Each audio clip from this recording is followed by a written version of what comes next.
hello and welcome to the Live Your Sensual and Orgasmic Life Summit. I'm Myola Woods, your host, the erotic coach. This summit has been brought together with the vision for you, our viewers, to create a soulful and intimate connection with your partner and enjoy a full and loving life. And we've got a very special guest with us today. I'm very excited.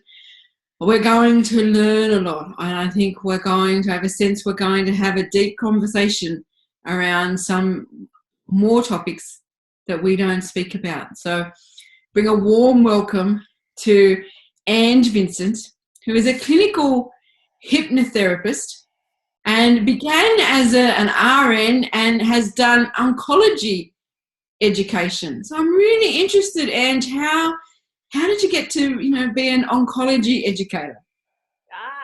Hello. Welcome, everyone, and thank you, Myola. Yes, it's been an interesting road we tend to take as women, I think. I just find that we tend to dabble in so many things, and you find yourself getting there in strange pathways. So as a nurse, I started working as a nurse. I started training when I was 25. So I went back as a so-called mature age student at 25. Yes. And so quickly I found myself working in oncology, and I hadn't met anyone in my lifetime that had any cancer related anything. So it was really interesting. It was really quite frightening. And what I learned quite quickly is that it's a very humbling place. We all know that, the first thing people ask me about. But it's also it's a place where people find they're talking to you quite instinctively off the cuff. So they don't know if you're a graduate that's just started working. They might have a sense of that, but their needs are that they're not waiting around for the next more important person. So I learned quite quickly that it was something that I was so deeply connected to. But with that came that understanding that communication, we go out so ill-prepared for the conversations. And I found myself working in Melbourne. I'm from Tassie, at Peter Mac, which is a wonderful hospital. And we were working with adolescents. So I learnt a little bit more about the connection with an adolescent, young adult, and their family members, which much like mine, I think. But also the fact that they are very sexual in that space. They're learning about their adulthood, but they're also playing with that child that's dabbling. So we were learning about sex and penises and conversations that were coming up about treatment. So that's where our conversation will go today, of course. But as I began working a little bit more, hypnotherapy came into both my partner and my realm. And I trained in Melbourne because it was at that stage a little bit more difficult to train in Tassie. So 2 years of training, and I had my 2 babies and found out about hypnobirthing, which was a phenomenal experience, and understanding the women's hormones in that space. Doing it first time, the medical model as a nurse, sort of letting go and saying, you teach me, which was a little bit naive even as a nurse, because it's fast paced out there, and unless you put in some time and energy into learning about your body, then sometimes that can get missed as well. So I learned a little bit about that, but what I found was that I had learned how to not ask questions as a nurse. Closed questions, quick answers, responses, and so I had to relearn the counselling skills. So that was amazing, but I've since gone on through that. I tend to get a lot of women see me talking about menopause and dry vaginas and libido problems, and so it comes around. There's always sexuality, spirituality and sexuality seem to come into the conversations. Bowels and constipation also come into my conversations. It's all linked. It is all linked. And it sounds, I have a similar journey, that yes, sexuality and and intimacy, come from in all parts of our lives and all work together.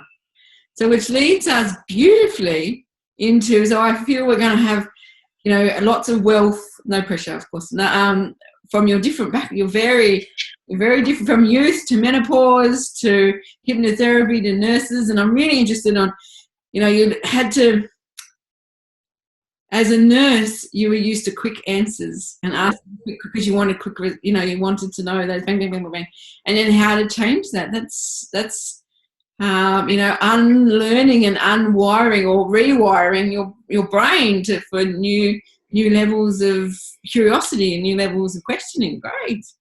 Yeah, it did. It really challenged me. And one of my supervisors, who became a supervisor for a long time, and he said, "You're great, but you got to unlearn some of this stuff." Exactly.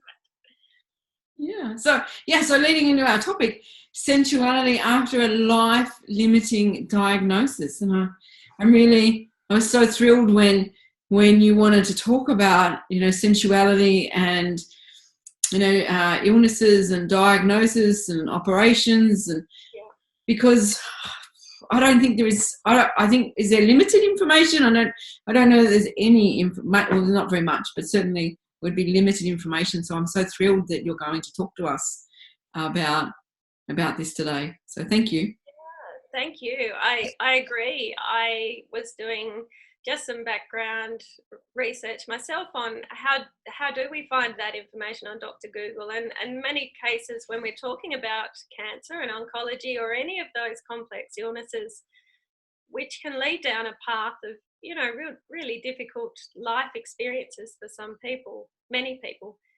We don't want them to go to Google. We actually want them to get the right information from the right places. But we know that people will go to Google. We know they want the information, at least some core information, quickly. And what I found was that it's really tough. There is I did read of with life limiting is a conversation in itself, but it's this broad topic. We're not at palliative, perhaps we are, but we're not at terminal. Like there are, and even if we are at terminal, it doesn't make us less sensual beings. In fact, I hasten to think it's more so, because there are less things out there that we're wanting to bite at and to bring into us. We actually are about the people around us. And that is, part of that spiritual journey. But you mentioned the part about surgeries and bodies and disfigurement, and I think normalizing is the word that I find I struggle with. It's the one that we go to, it's okay if we can normalize the fact that you're missing a breast, or that your vagina is dry and shrunken in a little bit, and we can do these things to fix that. However, a vagina that wasn't the way it was born to be and doesn't flex the way it stretched the way it should means that people are going to have a lot of emotional doubts. That is it shame? I don't know. All of those things that come up that make you not want to go there. Well, we also don't talk about it. So, we don't talk about sex and vagina in our normal life. Never mind after we've had something happen that, maybe that is then the instigator that we do have conversations, but mostly we don't have conversations around it. So, where do you go to have those conversations? Well, now my vagina is different to how it was. What am I going to do? How am I going to have an intimate life again? Am I ever going to have an intimate life again? And is anyone going to love me different with this different body? And I think that's where sensuality comes in. Orgasm comes off to the side, and we love when orgasm works well for us. But the sensuality is where, and who's ever been to a doctor who's talked about sensuality or orgasm? So I know that as a nurse, we do sit in that fortunate space where neither of those words have been said in my clinic space. However, dry vaginas and things like that, we have to form a conversation about. But it's still very literally dry. Like, these conversations don't add any texture to them. They don't give any model of real life experience. And that's where, fortunately, in my hypnotherapy space, I get to really delve into those conversations and what is that? How is that for you? How is your partner doing with that? And how does that make you feel? Yes, and because it's a holistic, it affects everyone, doesn't it? When something changes with me and in my body, then if I'm with a partner, then how do we relate, and then how do we have those conversations, and how do we make them work for us? When, I think we grow up and our conditioning is it's just supposed to happen. Yeah. And if it was happening and it was smooth, then how do we have that again? Yes. We move into smoothness again, or even that I want to, because I might be embarrassed at how my body now looks, or that perhaps you did have, an experience, and there are childhood experiences that reflect back on this. If you had a bad experience as a child, it all it comes flooding back. It's a bit like childbirth, isn't it? Like, oh my goodness. It is that space of being.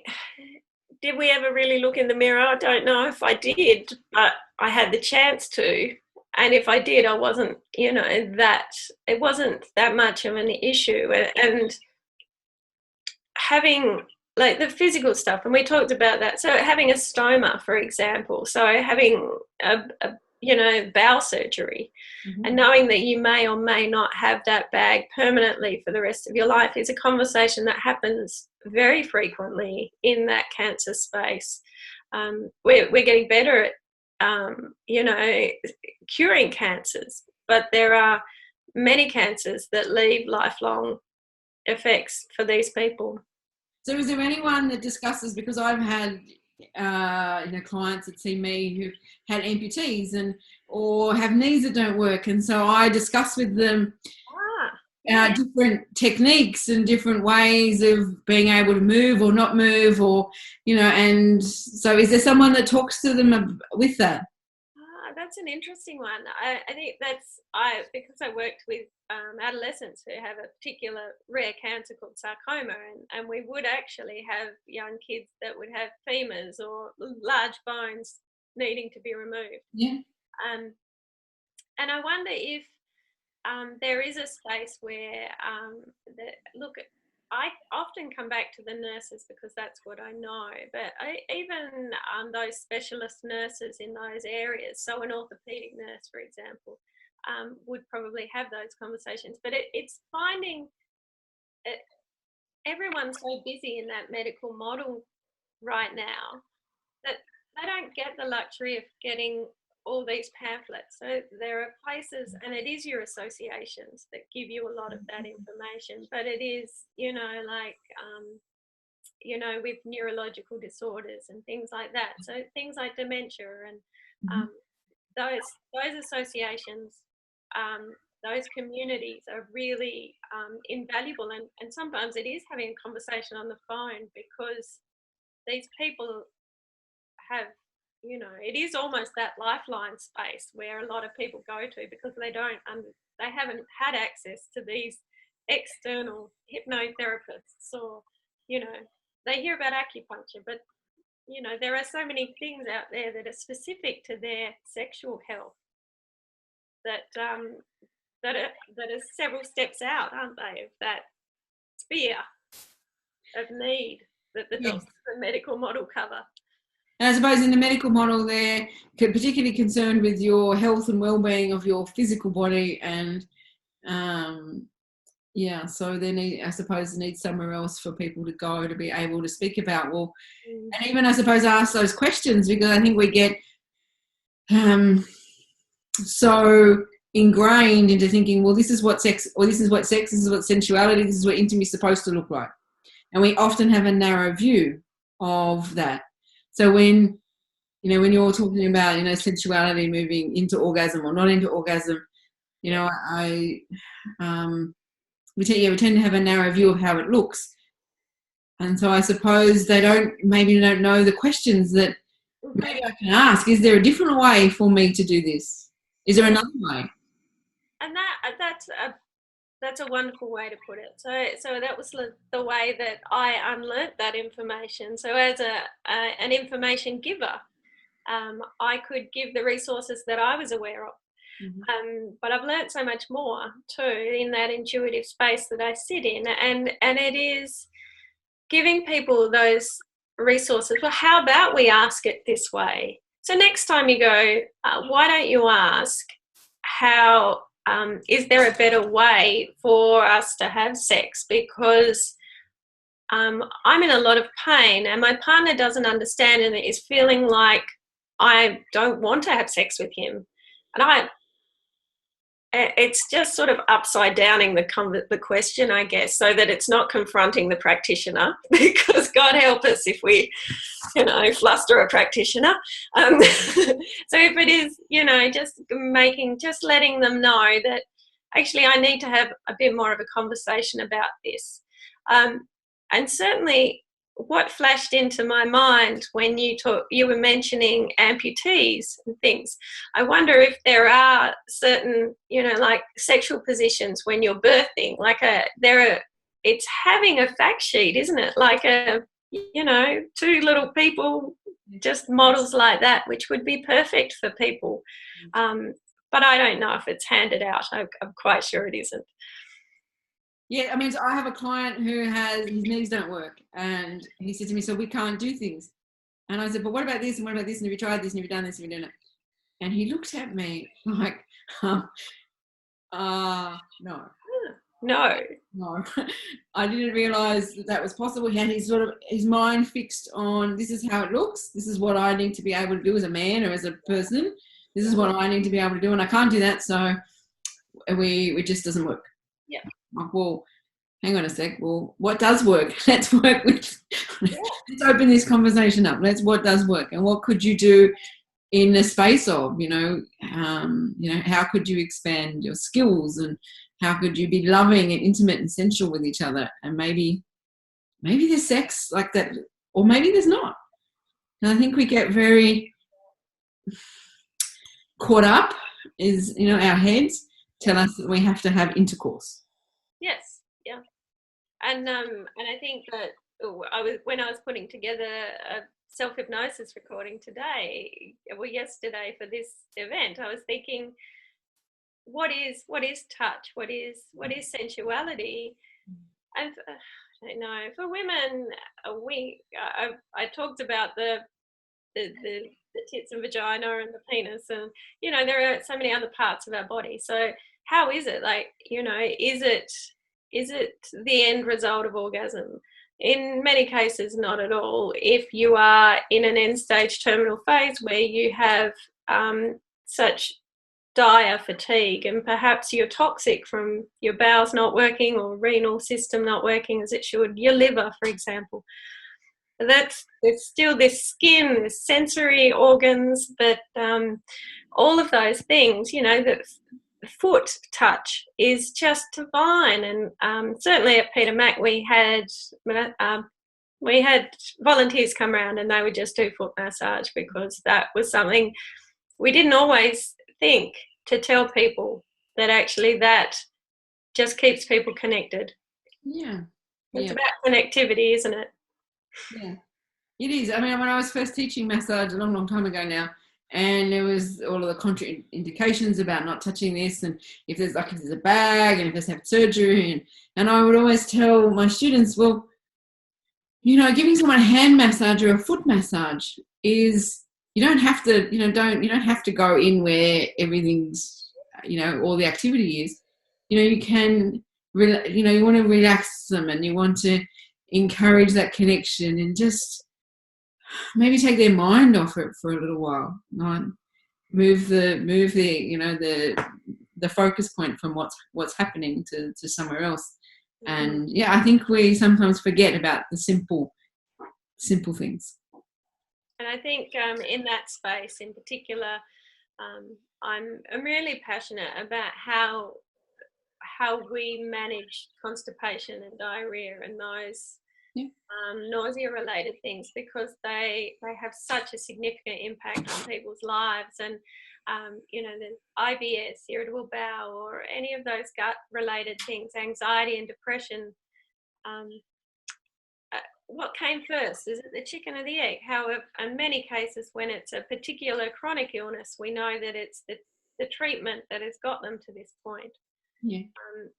But telling a doctor that you are constipated, and that it is more than that. So if we can give some tips along the way, is to say that, you know what, would this constipation be affecting my sex drive? And I just feel, you know, explaining to people that they feel toxic, that they're not ridding their body of what needs to be ridden of, that it's not about whether my bowel, that lumen, is doing what it should. It's so much more than that. Yeah. Well, everything's connected, isn't it? So, and I think explaining to people how arousal works, and how if you're constipated, then, and you're feeling toxic, and your gut is out, and your muscles are your pelvis is probably tight because of all of the storage, and so the blood flow that would normally run for arousal is not going to happen. And I think sometimes explaining those, the body's not going to get aroused in that sort of state, and it takes the pressure off, I think. Yeah, that's right. Literally, I think part of it is that that the opioids that we so dearly need for many of these people. It's understanding. It's giving them the okayness that these are necessary in your health situation right now. However, there are a few things that we need to make sure. And not just that you need to poo because you didn't go yesterday, that actually it will start to support these other parts of your well-being and your partner, your relationship. And that way they're not feeling like there's such a burden telling people that they're getting constipated, that it's actually a team effort, and that your partner's going to get, a less cranky person for a start. Yes, I mean, I'm not going to tell it very well, and I should stop, but I'm not going to. My mother's, in her 70s now. So when I was a child, one of her friends used to tell this joke, and it was a joke about, everyone in the body thinking it was so important. The brain thought it was important, the heart thought it was important, the bowels thought it was. Anyway, as it turns out, the bowels won. It shut down, and nothing else worked. Touche. So it's like, well, so you think that I'm the least important and that I deal with shit, but actually, without me, nothing else functions. And it was told in a joke, but it always sort of stuck in my mind that, those jokes that have kind of more meanings than not. Yeah. So, and in that space, there's, I was thinking of, so when you are looking for information as well, there is a particular hospital or an institution, cancer institution, that are linked to Harvard Medical School. So there's a name of a particular lady, I can't remember. So if you were to put in Harvard Medical School and life-limiting illness and sensuality, okay, you'd be able to, and I can give you a link to that as well. So that was really interesting, because it was one of the few that was talking about libido and the impact of fatigue and pain in particular. The thing is, when you get an oxytocin release, it soothes the pain. So, yes, that was. So I was going to ask, how would somebody begin if they are feeling like their arousal has left them, or how might they begin their journey back, or and maybe a new journey with sensuality, because maybe things just happened for them before and now they're not. So how might someone begin? Yeah, well, that's and I think touch is a significant one. So, um, not your partner, I think, is the start place. Mm-hmm. Giving yourself the okay to practice, learning about your body. It may not feel as sensitive, you know, clitoral orgasm, all of that. However, it can be more sensitive. It just depends on where you're at, and just finding the space to just wander and find which bits of the body you feel okay with. And when I thought about this in particular, and if I was working with someone in hypnotherapy for this, for certainly for people that have had limbs removed, Mm-hmm. and have how did they farewell that limb? How did, you know, we don't give that farewell. We lose organs in these places, parts of our body. It's actually just giving our mind, and any time we go into a mindful space, it's just breathing in through our nostrils and just sort of straightening the body and just taking that out breath a little bit longer than the in breath. And that's a really nice place to start. So by allowing the breath to come in and then longer on the out breath, just for a couple of breaths, it just takes away some of that angst in your body. And you can actually start to just be, just to be. And when you go to this place, it takes the edge off that sharp disdain about I'm not good enough, I'm not the whole body that I was born into. And as you practice that and sit in that space, gently over time, and I'm not thinking that in any way means that someone could do this on their own in one session. It's short bursts, it's a couple of breaths, it's feeling that sensation, and then next time when you go to that place, it might be the next day, it might be that evening, it's actually just going, eventually finding this beautiful heart in your heart space, but taking it to that place that you've not wanted to think about but is all consuming. So it might be the gallbladder, it might be a pancreas, you may actually be dying in a very short period of time in that instance. But what we're looking for is to actually send some love to that place that we are not deliberately neglecting, but we're disappointed. It's not doing what it should. It's not doing what all the other organs continue to do on our behalf. So just as we go on, you just layer it until you can actually add that area should feel like the other areas. You know, that's a practice that goes on and on. But part of that, when you start to practice that letting go of the breath and the relaxation, it actually allows you to touch your body more sensually. So you can feel the tips of your fingers. You can really notice the ridges when you're in that space, and it's just identifying different parts and the way that you see your body, feel it, experience it, and hopefully that will lead to some connectivity. Other than that, it's the associations and all those wonderful places that you go. Yeah, beautiful way to slow down and remember that, you know, love, I suppose, is our essence, and bringing love to the part that we maybe. And I loved your sentence of not wanting to think about, but is all consuming. You know? That's like the sex you don't get. It's going to be amazing. And it's like, it's just building up to that. And that's what sensuality is about, isn't it? It's not necessarily the orgasm at the end. It's the bit in between as you carry on about. Well, and it's, yeah, so it's extending often our range of and our variety. And, you know, so we might have a new body or a different body, or things may not work the same, but we can, you know, find a way. If we're curious, and if we stay with that love space, that heart space, then that gives us a chance to be able to be curious and open and find out, well, okay, so I'm not quite the same and things don't quite work as well, or things work differently. Let's find out. Let's have that. And yeah, and I really love that, coming home to the self first. Yeah. and being comfortable with ourselves.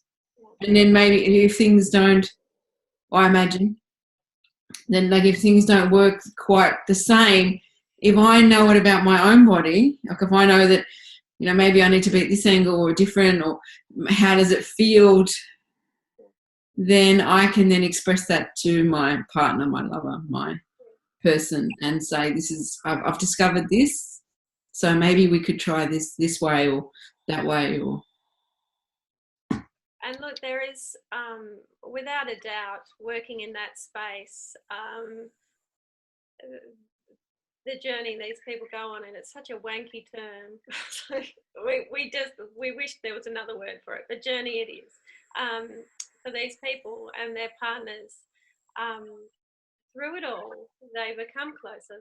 They learn about each other, but themselves, when these experiences are happening, whether it's happening to you or to them. And of course, there's care and neglect and whatnot that we need to be aware of. But in that space, so many people step up and really connect at a much deeper level, which is just beautiful. Yeah. I've had a few people in my life who've had cancer or had different things happen, and yes, it has brought them together before they have left. So yeah, it's been, and it has been a journey. I think whether we like that term or not, it's certainly been a journey for everyone included. Yeah, and there's a part of me that feels that it's a journey that you get to finish anything or say anything or do anything that you wanted to do, and you can choose it at your own level or your own, whatever your choice is. Yeah. So to bring us to a close, because it's been such a fascinating, and to talk about bodies and disfigurements and operations, and I just, anyway, let there be more information come through. You might find yourself writing a book or something, Ange. I'm looking forward. One day. You are the guide at the moment, though. I'm excited about yours. So how if someone's going through this, or they know somebody in their family, how could they maybe have those conversations or begin those conversations, those tough ones that, on either side, or bring it to someone's attention that maybe there's another way? Because absolutely, it is about, I picture, two people playing cards, like it's bouncing into my mind. So it is finding different ways to connect and then actually having that conversation. So it may be, we expect that it's the partners that have those conversations, but how would it be if it was the daughter or whoever it is, the niece, saying, is everything okay? Are you needing any more support? I've heard about, so there are, it must be really worrying. So things like stomas and things like that. How is your relationship with all the pain? Like, for you and dad, or, whoever it is, and just letting that conversation open. And just, they say that if you're silent for up to 2 minutes, then eventually you're going to get something, and it feels like forever, but you may just get something. So it is saying, for example, social workers are another amazing resource for these type of things. They have an amazing wealth of connectivity. The nurses at the GP clinic also get all sorts of information come to them with local community groups, but also, we need psychologists, sexologists, anyone that does any kind of touch-related therapy is going to offer some guidance and support, some space for them. So it is trying to find a window, trying to understand what it is that you think they'll need. And if it is dementia, it's it is finding those specialised groups in that space and maybe making a call on their behalf if you're feeling uncomfortable about raising that conversation in the first place, knowing that there is something that is becoming a bit more of an issue. Yeah. Or, opening up and, our viewers saying, I watched this interview and it really made me think about what you might be going through or what might be happening. How about I flick you the link and you can, and I think it's the starting of those conversations and bringing awareness, because sometimes we don't know what we don't know. Yeah, that's right. And just getting in contact with anyone in these realms means that we have connections that broaden that space in different states, in different countries. Yes.